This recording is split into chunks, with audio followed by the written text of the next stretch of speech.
네, 여러분, 잘 쉬셨나요? 네. 어, 오늘 제가 사실은 새벽 4시에 일어났어요. 네, 잠이 깨가지고, 네, 새벽 4시에 일어났는데, 잠이 안 오더라고요. 새벽 4시에 깨가지고. 그리고 이제, 네, 지금 막 졸리네요. 지금 막 엄청나게 지금 잠이 쏟아져가지고, 눈을 뜰 수가 없고, 제 목소리가, 네, 저저번 주와는 다르게 좀 이렇게 목소리가 깔리죠. 네, 잠겼어요. 네, 죄송해요. 듣기가 약간 거북할 수도 있는데, 네, 걸렸고, 이게 사람한테 전파가 되거든요. 이렇게 어떤 사람이 약간 뭐죠? 음, 신나는 목소리? 네, 약간 이렇게 활기차고 밝은 목소리로 사람들한테 이렇게 말을 걸고 이렇게 얘기를 하면, 덩달아 상대방도 이제 좋아지고 하는데, 네, 이제 뭐, 상대방이 이제 막 목소리를 깔고 이렇게 막 하게 되면, 네, 있는 상대방도 기분이 다운되죠. 네. 그래서 강의할 때는 약간 이제 여러분의 어떤 이제 활기차고 생동감이 있는 어떤 이제 강의 수업을 위해서 약간 목소리를 높이고 싶은데, 사실은 좀 약간 목도 아프고 그다음에 이제 몸이 피곤해서 그런가요? 기분도 다운돼 있고, 네, 목소리가 쭉쫙 깔리는데, 방금 1차시 녹화를 마치고 나서 생각을 해보니까, 듣는 여러분이 더 괴로울 수도 있겠구나라는 생각이 갑자기 들었습니다. 갑자기 들었는데, 여러분, 네, 오늘은 양해를 해 주셨으면 감사하겠습니다. 여러분. 자, 라번의 네, 종국 결정. 네, 종국 결정이 뭐냐면, 네, 재판부가 심리를 마쳤을 때는 종국 결정을 하면, 그렇죠. 네. 자, 헌법재판소에 청구서가 네, 제출이 되고 네, 재판이 개시가 되면 재판부가 이 재판의 어떤 실체를 파악하기 위해서 심리를 하죠. 네. 이 재판에 관련된 어떤 자료들을 소송 자료들을 네, 수집하고 그걸 들여다보고 네, 뭐 평가하고 네, 이렇죠. 그리고 이제 재판관들끼리 모여서 평의를 하죠. 이거 어떻게 했으면 좋겠냐 해서 뭐 합의하고 표결하는 그런 절차를 이제 평의라고 했고, 이 평의는 자 비공개라고 했습니다. 재판의 독립성 유지를 해서 비공개라고 했고요. 이 평의가 끝난 다음에 결국은 뭘 하죠 이제? 네, 종국 결정을 하죠. 예, 재판부가 심리를 마쳤을 때는 이제 종국 결정한다. 뭐 종국 결정은 뻔하죠. 뭐가 있어요, 여러분? 뭐 합헌 결정, 그다음에 위헌 결정, 그다음에 헌법, 네, 불합치 결정 이렇게 있죠, 여러분. 위헌 결정에는 네, 단순 위헌 결정이 있고 또는 한정 위헌이라든지 한정 합헌, 네, 이런 결정이 있죠, 여러분. 여튼 그건 변론으로 하고, 이 종국 결정 효력, 이제 헌법재판소의 종국 결정의 효력은 대단히 중요하죠, 여러분. 네, 이 헌법재판소의 종국 결정의 효력은 시험에도 자주 나오죠, 사실은. 네, 그만큼 중요하고, 헌법재판소는 자, 우리나라의 헌법적인 분쟁이나 헌법적인 문제가 생겼을 때 그거를 뭐죠? 심판하는 네, 사법 권력의 한 축이고 뭐죠? 또 뭐예요, 여러분? 헌법재판소가 어떤 헌법적인 문제나 헌법적인 분쟁을 결정했을 때는 그 결정의 효력이 정말로 어디에요? 여러 분야로 많이 미치죠. 네, 미치기 때문에 이 헌법재판소가 하는 이 종결정의 효력은 대단히 중요하다고 생각이 듭니다, 여러분. 첫 번째로 자, 좀 풀어볼게요. 종결정의 효력. 자, 일사부재리는 여러분 많이 들어보셨죠? 이미 심판을 거친 동일한 사건에 대하여는 다시 심판할 수 없다. 자, 헌법재판소가 한번 이거야, 네, 이거야 하고 나면 네, 사실은 이미 심판을 거친 그 동일한 사건, 그 동일한 사건에 대해서는 자, 다시 심판할 수 없다는 원칙이 뭐냐면 자, 일사부재리의 원칙. 자, 헌법재판소가 종구 결정하고 나면 어떤 효력이 생기느냐? 자, 동일한 사건에 대해서는 다시 심판할 수 없는 자, 일사부재리 네, 효력이 생깁니다, 여러분. 자, 그리고 두 번째로 자기 구속력이 생기는 거죠, 여러분. 헌법재판소가 최고 기관으로서 헌법적 분쟁이나 문제를 다루는 어떤 국가의 어떤 최고법인 헌법에 비추어서 어떤 법률의 어떤 위헌 결정을 할 때에는 또는 뭐 이제 헌법재판소가 행한 어떤 심판을 할 때에는 자기 구속력이 생기는 겁니다, 여러분. 무슨 말이냐면 한번 헌법재판소가 종국 결정을 해요. 그럼 종국 결정이 내려지면 헌법재판소는 자신의 결정을 더 이상 취소하거나 종국 결정을 했는데 아우 잘못했다 이렇게 해서 자신의 어떤 결정을 더 이상 취소하거나 변경할 수 없다. 자기 구속력이 생기는 거죠. 그렇죠. 헌법적 문제나 분쟁에 대해서 헌법재판소가 최종적인 유권적 기관이지만 그런 헌법재판소조차도 자신이 한 뭐예요? 어떤 재판 또는 어떤 그 심판의 결정에 대해서 즉시 더 이상 그 결정을 한번 내렸으면 그 결정을 취소하거나 병행할 수 없는 효력이 무엇이냐? 자, 그걸 바로 자기 구속력이라고요. 가승자박이라고 많이 얘기하죠, 여러분. 네, 자기 구속력이 생긴다 그러죠. 공결적인 효력에는 자, 일사부재리 효력이 생기고 두 번째로 어떤 자기 구속력이 생기는 겁니다, 여러분. 자, 하지만 그 결정 경정 제도라는 게 있습니다, 여러분. 이거는 뭐 어떤 의견이나 이런 것을 바꾸는 게 아니고요. 그냥 단순히 어떤 그 헌법재판소 결정서에 뭐 종국 결정에 뭐 잘못된 어떤 계산이라든지 또는 어떤 기재, 그다음에 개박기 이유와 비슷한 잘못이 있음이 분명한 때 뭐 잘못된 계산이나 기재가 잘못될 수도 있잖아요. 자, 이런 이제 그런 것들이 이제 분명하게 보인다. 이게 정말 비슷한 잘못이 분명할 때에는 자, 헌법재판소가 헌법재판소가 직접 이걸 바꿔라고 할 수도 있고 또는 당사자가 딱 봤는데 당사자가 봤는데 이런 게 있어요. 그럼 당사자가 다시 재판소의 신청에 따라서 자, 경정할 수 있다는 거죠, 여러분. 자, 자기 구속력이라는 것은 결국에는 헌법재판소가 어떤 재판에 대해서 종국 결정을 하고 나면 더 이상 본인이 한 그 결정을 취소하거나 변경할 수 없는데, 네, 단순히 이제 결정 변경제도라는 건 뭐냐면 그 핵심적인 이유 또는 어떤 이유라든지 어떤 의견이라든지 이런 것들은 변경이 불가능해요. 자기 구속력 때문에. 하지만 단순한 어떤 계산식이라든지 또는 단순하게 어떤 뭐 기재가 잘못됐다든지 또는 그 밖에 이유와 비슷한 잘못이 있음이 명백할 때에는 분명할 때에는 자, 헌법재판소가 또 직권으로 헌법재판소가 직접인 거죠. 누구 신청이 없어도 헌법재판소가 이거 고쳐야겠다 해서 고쳐라 이렇게 할 수도 있고 또는 당사자가 어떤 신청에 의해서 네, 그런 부분을 잘못된 계산이나 기재된 부분을 고칠 수도 있다. 이게 바로 뭐냐면 결정 경정제도라는 겁니다, 여러분. 하지만 이 정도는 거죠. 네, 결정할 수 있게 고칠 수 있는 그 범위는 여기까지고 네, 자기 구속력 때문에 다른 것들은 고치지를 못합니다. 더 이상 취소하거나 변경이 불가능하죠. 자, 이게 바로 뭐냐면 자, 자기 구속력. 자, 이렇게 얘기합니다, 여러분. 그리고 형식적 확정력이라는 게 생깁니다. 헌법재판소가 종국 결정을 하고 나면 자, 형식적 확정력이라는 게 생깁니다, 여러분.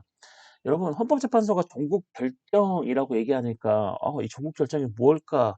막 이렇게 궁금해 하시는 분도 있는데 그냥 판결한 거예요. 헌법재판소가 자, 모든 걸 다 심리를 하고 평의를 거쳐서 어떤 재판에 대해서 딱 판결하죠. 자, 법원이 결정을 하는 걸 뭐라고 하냐면 자, 판결이라고 하죠. 법원에서 어떻게 판결했다라고 하지만 헌법재판소는 판결이라는 단어를 쓰지 않고요. 결정이라는 말을 씁니다. 그래서 헌법재판소 결정이라고 씁니다, 여러분. 그래서 종국 결정은 뭐냐면 헌법재판소가 이제 심리를 다 마치고 나서 마지막으로 하는 결정이구나. 이게 합헌인지 또는 뭐 인용할 건지 또는 인용하지 않을 건지 자, 이런 거죠, 여러분. 네. 이해하시나요? 인용할 건지 인용하지 않을 것인지 자, 이런 결정을 얘기하는 거죠, 여러분.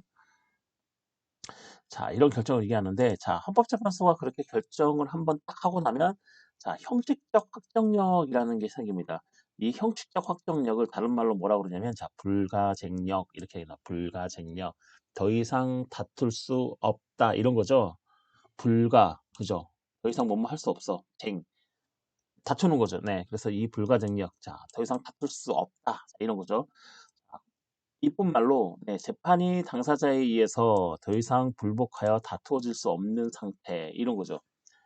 형식적 확정력이 딱 생기고 나면은 자, 재판의 당사자가 그 동일한 그 사건에 대해서 더 이상 헌법재판소에 불복해서 다른 상급심으로 갈 수가 없어요. 그러겠죠, 여러분. 헌법재판소는 헌법적 문제나 분쟁에 있어서 최고기관이죠, 여러분. 네, 최고기관이고, 그 다음에 헌법재판소는 단심이죠. 헌법재판소에 불복해서, 나 헌법재판소 결정 마음에 안 들어. 나 더 높은 상급 법원에 가서 너 헌법재판소 결정이 잘못됐다는 걸 나는 보여주고 싶다 해도 안 되는 거예요. 왜냐면 헌법재판소가 헌법적 문제나 헌법적 분쟁의 최고심이기 때문에 그렇습니다, 여러분. 즉 헌법재판소는 단심이고 헌법재판소 더 위에 법원에 어떤 신급은 없어요. 심판은 없어요. 즉 헌법재판소는 단심이고 헌법재판소 위에 상급심이죠. 네. 상급심이 없으므로 자 헌법재판소 종국 결정이 내려지면 당사자는 더 이상 그 결정에 불복하여 다툴 수 없다. 자 이게 바로 뭐냐면 형식적 확정력 또는 우리는 불가쟁력이라고 얘기를 하는 겁니다, 여러분. 즉 무슨 말이냐면 자 우리가 그러는 거죠. 네, 우리가 만약에 어떤 법원에다가 소를 제기해서 재판을 받는데 법원은 지방법원, 고등법원, 대법원이기 때문에 3심을 받을 수 있는 3번 심판을 받을 수 있는 거죠. 3번 재판을 받을 수 있는 거죠. 그래서 우리는 3심제 이렇게 얘기하잖아요. 3심제.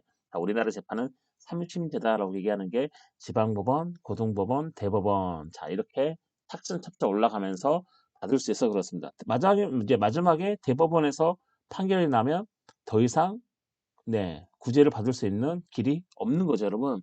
자, 그렇지만 헌법재판소는 헌법적 문제나 분쟁을 다루는 것이고 헌법재판소는 단심입니다. 헌법재판소 하나밖에 없어요.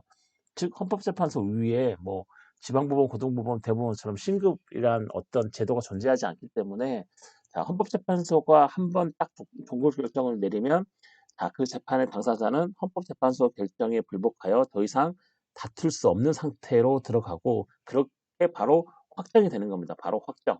딱 헌법재판소가 내리는 그 결정대로 바로 확정되는 게 바로 형식적 확정력 또는 불가쟁력이라고 하는 겁니다, 여러분. 자, 그래서 헌법재판소 종국 결정의 효력은 자, 일사부재리 원칙, 원칙이란죠. 일사부재리 효력, 그다음에 자기 구속력 효력, 그다음에 세 번째로 뭐냐면 자, 형식적 확정력이 생기는 겁니다, 여러분. 아, 형식적 확정력이면 형식적으로 이제 딱 확정이 돼서 당사자가 더 이상 헌법재판소 어떤 결정에 대해서 불복할 수 없구나. 헌법재판소 결정이 잘못됐으니 이거 다시 바꿔달라라고 할 수 있는 기관이 없어요. 기관이 없기 때문에 그대로 확정이 된다. 자, 우리는 이걸 바로 형식적 확정력 또는 불가증력이라고 부르고 있습니다, 여러분. 이해하시죠, 여러분? 네. 자, 이 헌법재판소 종국 결정의 효력은 대단히 중요하다고 지금 계속해서 여러분에게 제가 말씀을 드리고 있습니다, 여러분. 자, 기판력은 제가 앞서서 한번 했죠, 여러분. 자, 확정된 판결의 내용이 가지는 규준성인 거죠, 여러분. 자, 헌법재판소가 내렸던 그 결정이 가지는 그 규준성입니다. 규준성. 네, 규범이라는 거죠. 규범. 규준성이죠. 규범적인 특성을 갖는다는 거죠. 자, 이거를 앞서 얘기한 형식적 확정력에 비해서 자, 실질적 확정력이라고 하는 겁니다. 이 기판력은.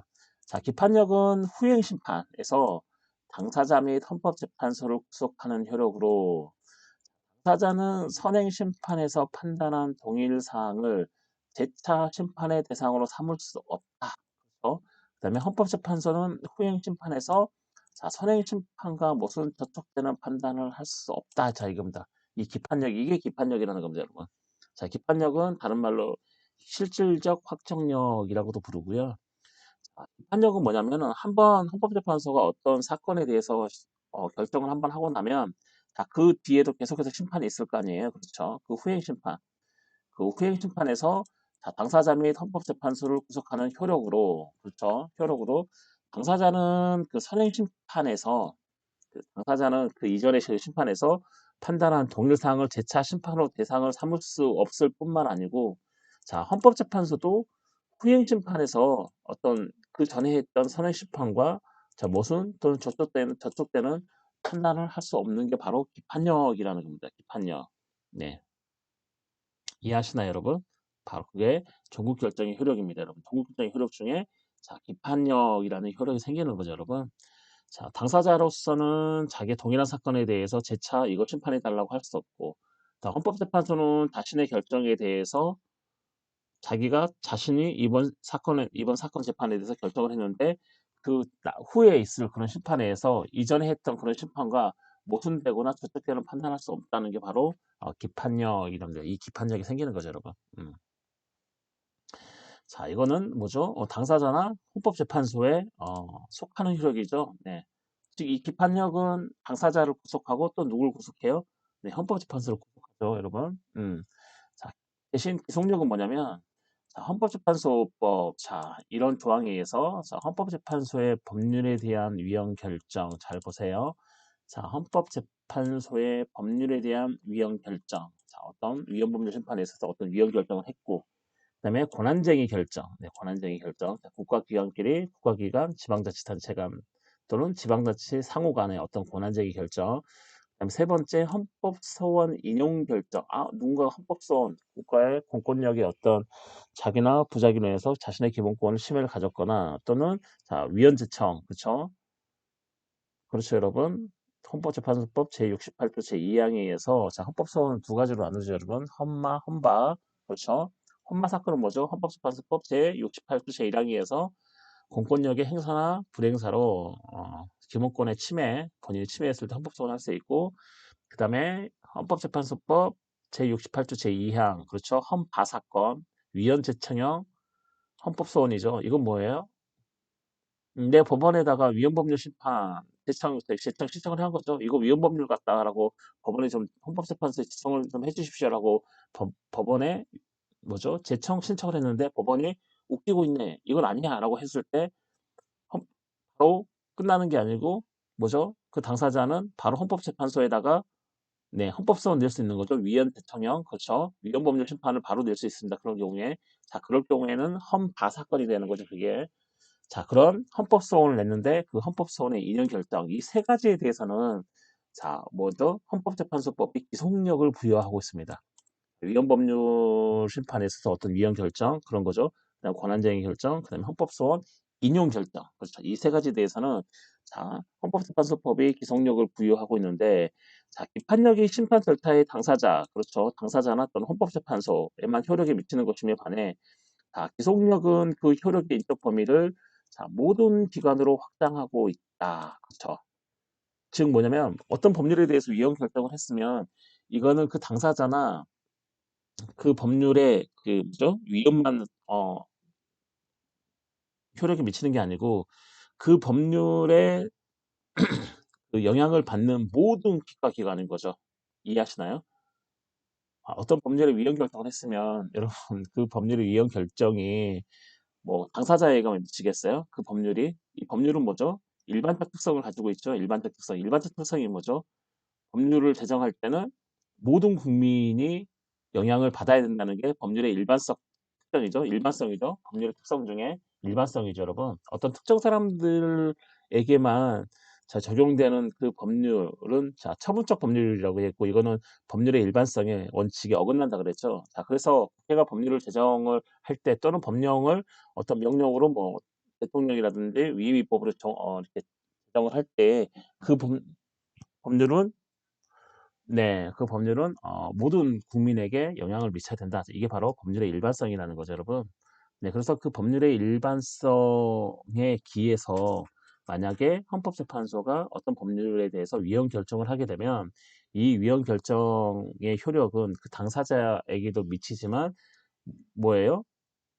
결국은 모든 국가기관에게 미치겠죠, 여러분. 그렇죠. 모든 국가는 법치주의에 따라서 그 법률에 따라서 뭐죠? 국가기관의 어떤 권한을 행사해야 되기 때문에 모든 국가기관이 그 법률이 위헌이 났다. 그러면 그 법률을 적용해서는 안 되기 때문에 당연히 이 모든 국가기관으로 어떤 위헌 결정의 효력이 확장이 되겠죠.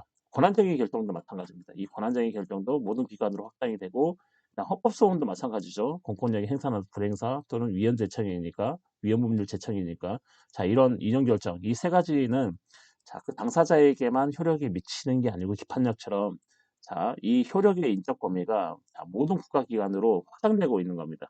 이해하시죠, 여러분? 이걸 바로 우리 뭐라 그러면 기속력 그러죠. 기속력입니다, 여러분. 대신 뭐 법률의 합헌 결정이다. 자 헌법재판소가 어떤 법률의 위헌 여부를 하면서 합헌 결정했는데 당연히 미칠까요? 효력이? 안 미치겠죠. 왜냐면 기존에 했던 법률 그대로 우리는 계속 하면 되기 때문에 네, 아무 영향도 미치지 않겠죠. 기성력이 부여되지 않겠죠. 이용 결정을 했을 때만 그 법률을 적용하면 안 되기 때문에 자, 효력 이제 기속력이 이제 미치겠지만 마찬가지죠. 헌법소원을 기각 결정했어요. 헌법소원 받아들이지 않았으면 당연히 변경된 게 없기 때문에 당연히 기속력도 인정이 되지 않겠죠. 자, 이 기속력이 인정되는 건 자, 헌법소원을 인용했을 때나 또는 어떤 법률에 있어서의 어떤 위헌 결정했거나 또는 권한쟁의 결정을 했을 때 자, 헌법재판소법은 이 세 가지에 대해서 기속력을 부여하고 있습니다, 여러분. 이해하시나요, 여러분? 이해 가시죠? 네, 어려운 거 아니죠, 여러분? 잠시만요. 벌써 20분을 녹화했네요. 어리버리. 네, 그 다음에 위헌 법률 심판을 보겠습니다. 자, 여기까지 해서 일반 심판 절차를 끝내고요. 자, 위헌 법률 심판을 볼 텐데, 위헌 법률 심판을 보기 전에 여러분 그 기속력에 대해서는 여러분 조금 더 여러분이 좀 더 공부를 해보시면 좋을 것 같습니다. 이 기속력의 어떤 의의라든지 이 기속력의 어떤 객관적, 주관적 범위라는 게 있습니다, 여러분. 만약 이 기속력이다 그러면 헌법재판소가 어떤 결정을 하게 되면 결정서를 쓰는데, 그다음에 거기서 핵심이 뭐죠? 주문이죠, 주문. 자, 주문은 뭐죠? 뭐 이 심판을 뭐 기각한다 또는 뭐 청구인의 청구를 뭐 인용한다 또는 인용하지 않는다. 다 이렇게 결정하는 거죠. 결정의 한 줄인 거죠. 결론인 거죠, 결론. 그리고 그 밑에 먼저 이 결정의 이유가 쭉 나와요. 결정서를 보면. 자, 이럴 때 뭐 이 기속력이 어떤 뭐 결정 주문, 그러니까 이 인용을 결정한다. 자, 이런 결정 주문에는 자, 미친다. 그러니까 그 영향이 미친다. 기속력이 미친다. 그리고 다른 국가기관도 다 이걸 이제 그 뭐죠? 지켜야 된다라고 이렇게 해서 기속력이 미친다고 보는데, 그 결정의 이유, 이렇게 헌법재판소가 결정한 이 결정의 이유도 뭐 기속력을 가지는가, 여기에 대해서는 네, 뭐 이렇게 논란이 있기 때문에 이런 것들로 한번 여러분 찾아보시고, 또 반복 입법, 기속력과 어떤 반복적으로 입법하는 거에 대해서도 한번 찾아보시면 좋을 것 같습니다, 여러분. 그리고 기성적인 범위 및 반복 입법 허용 여부를 보시면 이거는 이제 2006 헌마 네, 1098, 네, 2006 헌마 1098, 네, 이걸 보시면 이 헌법재판소 결정을 보면 자, 헌법재판소가 어떻게 얘기를 하고 있는지 한번 여러분이 공부를 해보시면 네, 좋을 것 같습니다, 여러분. 네. 자, 그리고 네 번째로 위헌법률 심판을 볼까요, 여러분? 사실은 네, 이렇게 여러분에게 헌법재판소의 어떤 심판에 대해서 말씀드리는 게 사실은 좀 그렇죠. 예, 우리는 이제 국가조직과 법질서라는 과목이기 때문에 이제 구체적으로 이렇게 심화돼서 들어가지는 않고요. 네, 어, 그 국가 리더 보시면 뭐, 네, 헌법소송론이죠. 네, 헌법소송론이 예, 어, 해설이 되기 때문에 여러분 이걸 자세한 걸 알고 싶으시면 네, 헌법소송법을 들으시면 됩니다. 헌법소송론에 이걸 들으면 됩니다. 이거 상당히 되게 헌법소송법이 되게 재밌습니다, 여러분. 네, 자, 헌법재판소가 어떻게 움직이는지 어떤 원리에서 어떤 결정을 하는지에 대해서는 자, 뭐죠? 국가 리더에서 개설되는 헌법소송론을 들으면 여러분이 또 조금 더 확실하게 네, 알 수 있고, 지금 우리 수업에서는 사실은 국가조직과 법질서에서의 한 파트이기 때문에 헌법소송론이 아니기 때문에 여러분 네, 약간 개념 정도로만 네, 훑고 지나가는 게 네, 좋을 것 같다는 생각이 듭니다. 제 욕심 같아서는 사실 헌법소송론에 나온 내용들을 여러분에게 다 얘기를 해드리고 싶은데 네, 그러면 시간도 모자라고 하기 때문에 자, 우리 이 시간에는 네, 개념 정도로만 네, 가시는 걸로 하고요. 네, 더 공부하고 싶으신 분은 개인적으로 공부하셔도 좋고 또는 자, 국가리더에 개설되는 헌법소송론을 네, 들으셔도 괜찮습니다, 여러분. 자, 네 번째로 이제 위헌법률 심판을 보겠습니다, 여러분. 자, 이 위헌법률 심판은 앞서서 우리가 봤던 일반 심판 절차를 따르지 않고 위헌법률 심판은 뭐죠? 특별 심판 절차입니다. 특별 심판 절차. 특별 심판 절차로서 뭐죠? 결정 정도수가 심리 7인 이상, 그다음에 관여한 재판관 과반수가 아니고 무조건 9인에서 몇 명 이상 찬성을 해야 되냐면 6인 이상. 6인 이상 네, 찬성을 해서 결정하는 자, 심판 중에 하나가 뭐냐면 위헌법률 심판이라고 얘기하는 겁니다. 자, 먼저 의의를 보면 자, 국회가 제정한 법률, 그쵸? 법률이라는 단어는 국회가 제정을 했을 때만이 우리는 법률이라는 단어를 쓰고요. 자, 헌법, 법률, 명령, 규칙, 조례 이걸 다 포함해서 우리는 뭐라고 그러냐면 법령 이렇게 얘기하죠. 법령, 그렇죠? 자, 우리가 법률이라고 얘기했을 때는 국회가 제정한 것만이 우리는 법률이라고 얘기하고요. 이 위헌법률 심판의 의의를 보시면 국회가 제정한 법률 등의 위헌 여부가 일반 법원에서 재판의 전제가 되는 경우, 일반 법원에서 재판의 전제가 되는 경우가 어떤 경우예요? 네, 어떤 사건이 생겼어요. 어떤 사건이 생겨가지고 그 사건을 판단을 하는데 그 법원에서 자, 이 사건에 적용되는 그 법률이 있을 거 아니에요. 그렇죠? 그 법률. 자, 이랬을 때 일반 법원에서 재판의 전제가 된다라고 얘기합니다, 여러분. 비로소. 그렇죠. 어떤 사건이 법원에 제소가 되고 법원이 이 사건에 대해서 적용할 법률들을 찾았는데 그 법률, 그렇게 그 법률의 위헌 여부가 문제가 됐을 때 우리는 그게 바로 재판의 전제가 된다라고 얘기합니다. 그럴 경우에는 법원이 헌법재판소에 위헌 여부 심판을 제청할 수가 있어요. 법원이 헌법재판소에 이걸 위헌 여부, 이 법률에 대한 위헌 여부를 심판해 달라고 제청을 할 수 있습니다. 이럴 때 이 법원이 직권으로 헌법재판소에 위헌 여부 심판을 제청을 할 수도 있고요. 또는 아까 제가 말씀드렸던 것처럼 어떤 사건의 당사자가 이거 위헌 여부를 심판 좀 해달라고 헌법재판소에 제청해달라는 신청을 법원에 낼 수도 있습니다, 여러분. 이렇게 해서 어쨌든 법원이 헌법재판소에 위헌 여부 심판을 제청을 하죠. 제청을 하고 나면 헌법재판소가 그 위헌 여부를 심사 판단하는 사후적인 거죠. 사후적 구체적인 규범 통제 제도이다. 사후적은 뭐예요? 그렇죠. 사후적은 이미 문제가 발생했죠. 이미 문제가 발생해서 사후적으로 처리를 하니까 사후적 규범 통제 제도이기도 하고, 그 다음에 뭐죠? 구체적 규범 통제 제도는 뭐예요? 구체적인 거죠. 재판의 전제가 되는 경우니까. 그렇죠. 재판의 전제가 되는 경우니까 구체적이 되는 거죠. 이래서 이 위헌법률 심판은 사후적 구체적인 규범 통제 제도이다. 규범 통제라는 건 뭐죠? 결국은 법률을 통제한다는 거죠. 뭘로? 헌법으로. 이게 어려운 단어 같지만 어려운 단어는 아니죠. 규범 통제라는 거. 그냥 헌법에 비추어서 법률이 이 헌법에 부합하는지 부합하지 않는지를 보는 그 제도. 이게 바로 뭐냐면 규범 통제 제도다. 근데 뭐죠? 이미 일이 발생하고 난 후에 보기 때문에 사후적이 되는 거고, 그 다음에 재판의 전제가 되는 경우, 일반 법원에서 재판의 전제가 되는 경우에 그 법률이 그렇기 때문에 구체적이 되는 거죠. 구체적인 어떤 사건이 생기고 그 사건에 대한 재판의 전제가 됐을 때라기 때문에 우리는 구체적이게 된다. 위헌법률 심판은 그렇죠. 그렇기 때문에 우리나라는 사후적 구체적 규범 통제인 이 위헌법률 심판을 헌법재판소가 행하고 있고, 헌법재판소 기호로는 위헌법률 심판은 뭐죠? 헌가 사건이죠. 헌가. 그래서 뭔가 이렇게 그 헌법재판소가 내린 결정하면 뭐 2000, 2005, 뭐 헌가 몇 번 이렇게 있으면 그 헌가는 이 헌가가 헌가기 때문에 이건 위헌법률 심판이구나 이렇게 알 수 있는 거죠, 여러분. 그 기호가 있어요. 말씀드렸습니다, 여러분. 위헌법률 심판은 헌가입니다. 헌가. 그렇죠? 위헌재청과 재판의 정지, 즉 뭐냐면 일반 법원에서 이제 어떤 사건을 심판을 하려고 하는데 그래서 그 법원이 이 사건에 적용되는 법률은 이런 건데 이 법률이 아무래도 위헌 같아요. 위헌 같기 때문에 법원이 헌법재판소에 위헌법률 심판을 제청을 하고 나면 이거 틀렸네요. 제청권자 그렇죠. 제청권자는 법원이죠.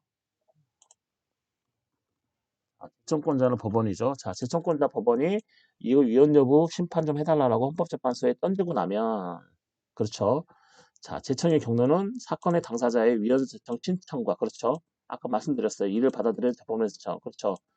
헌법재판소 법원이 직권으로 위헌법률 심판을 해달라고 할 수도 있고 또는 어떤 재판의 당사자가 법원에다가 위헌 제청 신청을 좀 해달라고 법원에다 얘기할 수 있는 거죠. 그렇기 때문에 이 위헌법률 심판을 헌법재판소에 제청하는 건 물론 제청은 다 법원이 하지만 법원이 직권에 의해서 하거나 또는 당사자가 신청을 해서 이를 받아들여서 법원이 제청을 하거나 이렇게 두 개가 되겠죠, 여러분.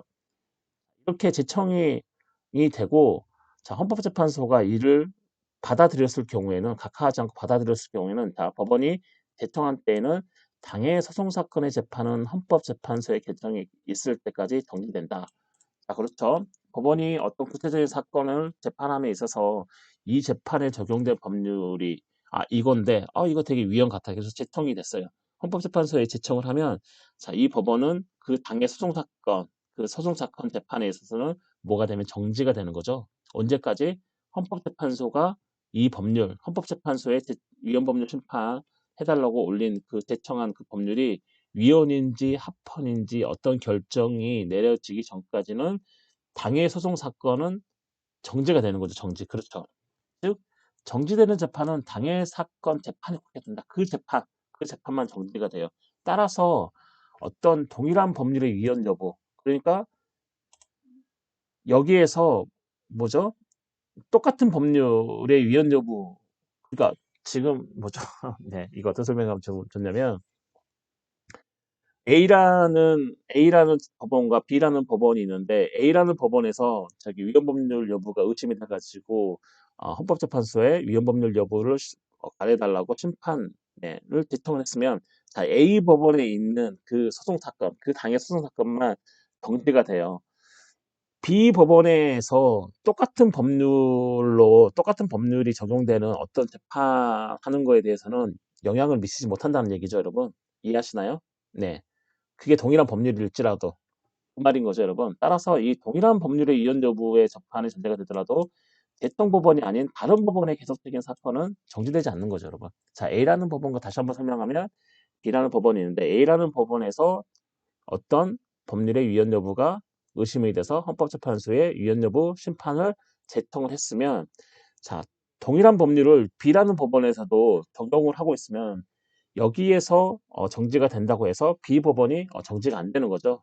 즉 정지가 되는 건 그 대통 법원이 가지고 있는 그 사건, 그 당의 사건에 대해서만 정지가 되고, 그 B라는 법원이 가지고 있는 동일한 법률을 할지라도 그 동일한 법률이 적용을 하고 있을지라도 이 B라는 법원의 재판은 정지가 되지 않고 계속해서 간다. 자, 이런 의미입니다, 여러분. 이해하시나요, 여러분? 예상규범은 뭐냐면, 자, 국회가 제정한 형식적 의미의 법률입니다, 여러분. 헌법재판소가 위헌 여부 심판을 하는 그 대상이 되는 규범은 뭐냐면, 자, 국회가 제정하는 형식적 의미의 법률이고, 자, 어떤 헌법 조항이라든지 명령이라든지 규칙이라든지 조례는 대상이 되지 않는 거죠, 여러분. 네. 자, 특히 우리나라는 자, 헌법 조항에 대한 위헌 여부는 헌법을 뭐 위헌을 할 수 있다. 이거 인정하지 않고 있습니다, 여러분. 즉 헌법 조항에 대한 헌법소원이 아니죠. 자, 위헌 법률 심판은 인정하고 있지 않아요. 따라서 헌법재판소가 위헌 여부를 심판하는 그 대상 규범은 국회가 제정한 형식적 의미의 법률에 한정하고, 자, 헌법 조항이라든지 명령, 규칙, 조례는 대상이 되지 않는다. 자, 그러나 자, 한 가지 유의해야 될 건 폐지되거나 또는 개정된 국법 있죠. 그 국회가 제정한 형식적 의미의 법률이 폐지가 되거나 또 개정된 국법, 개정된 국법. 그러니까 개정되고 나서 이제 완전히 옛날 법이 되겠죠. 네, 그렇죠. 그런 국법은 위헌법률 심판이 됩니다, 여러분. 이해하시나요? 그 법률이 이미 폐지가 됐어요. 하지만 그 폐지가 되기 전에 문제가 생겼을 수도 있겠죠. 어떤 재판이. 그렇겠죠. 그리고 어떤 법률이 국회가 제정한 형식적 법률이 개정이 되는데 개정되기 이전의 법률이 어떤 그 사건에 문제가 될 수도 있겠죠, 여러분. 시기에 따라서는. 그렇기 때문에 자, 폐지되거나 개정된 국회가 제정한 형식적 의미의 그 구법률도 위헌법률 심판의 대상이 된다. 이런 거죠, 여러분. 그리고 자, 형식적 의미의 법률은 아니더라도 자, 법률과 동일한 효력을 지닌 어떤 조약이라든지 대통령의 긴급 입법도 대상이 된다. 왜냐하면 자, 이거는 형식적 의미의 법률은 아니더라도 법률과 동일한 효력을 지녔기 때문에 어떤 조약이라든지 대통령의 긴급 입법도 뭐죠? 형식적 법률의 효력을 지녔다면 이것도 헌법재판소가 위헌 여부를 가리는 대상 규범에 속한다. 이런 거죠, 여러분. 이해 가시나요, 여러분? 음. 자, 우리는 위헌법률 심판을 하고 있고, 자, 헌법재판소 기여로는 헌가죠. 위헌법률 심판이 다른 건 아니에요, 여러분. 자, 우리나라는 사전적으로 안 해, 사전적, 추상적 규범 통제는 없어요. 그러니까 법률을 제정하고 나서 이 법률이 시행되기 전에 이 법률이 위헌인가 아닌가를 판단하는 게 자, 사전적, 추상적 규범 통제죠, 여러분. 하지만 우리나라는 이게 없어요. 일단 법률이 시행되고 나서 자, 문제가 되면 사후에 구체적으로 어떤 재판의 전제성이 됐을 때, 즉 사후적 구체적인 규모 통제를 하고 있고, 그냥 헌법재판소가 자, 이게 위헌 여부를 가릴 대상, 즉 대상되는 규범, 헌법재판소가 위헌 여부를 가리는 대상 규범은 국회가 제정한 형식적 의미의 법률이다. 자, 헌법 조항이라든지 명령 규칙, 조례는 포함되지 않지만 폐지되거나 개정된 국법은 포함이 되고, 그 다음에 형식적 법률은 아니더라도 자, 법률적 효력을 가지고 있는 어떤 조약이라든지 대통령의 어떤 긴급 입법도 뭐죠? 헌법재판소가 위헌 여부를 가리는 대상 규범에 속한다, 속하지 않는다? 네, 속한다 그러겠습니다, 여러분. 네, 속하죠. 그리고 위헌법률 심판을 제청할 수 있는 경로는 두 가지인 거죠, 여러분. 자, 법원이 직권으로 위헌법률 심판해달라고 헌법재판소에 제청을 할 수 있고, 또는 어떤 재판의 당사자가 본인한테 적용될 어떤 법률의 위헌 여부가 의심이 돼가지고 본인의 소송이 있는 법원에 이거 위헌법률 심판 제청을 해달라고 법원에 신청하고 법원이 그러네 이거 조금 위헌 여부가 있을 수 있겠다라고 받아들이는 경우에 그럴 때 신청을 받아들여서 법원이 제청하는 경우 이렇게 위헌법률 심판을 제청을 두 가지 경로로 할 수가 있는 겁니다, 여러분. 이해하시나요, 여러분? 자, 잠깐만요.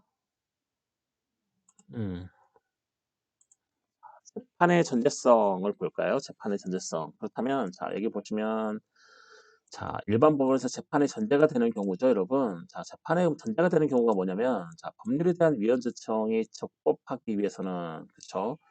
우리나라는 사전적, 추상적 규범 통제는 없다 그랬죠. 우리나라는 사후적, 구체적 규범 통제, 즉 법률을 제정하고 나서 법률을 일단 시행을 하고 시행하는 중에 이 법률이 위헌 여부, 위헌이 좀 의심된다. 이럴 때 그런 거죠. 즉 위헌 여부 의심된다는 언제 할 수 있어요, 우리가?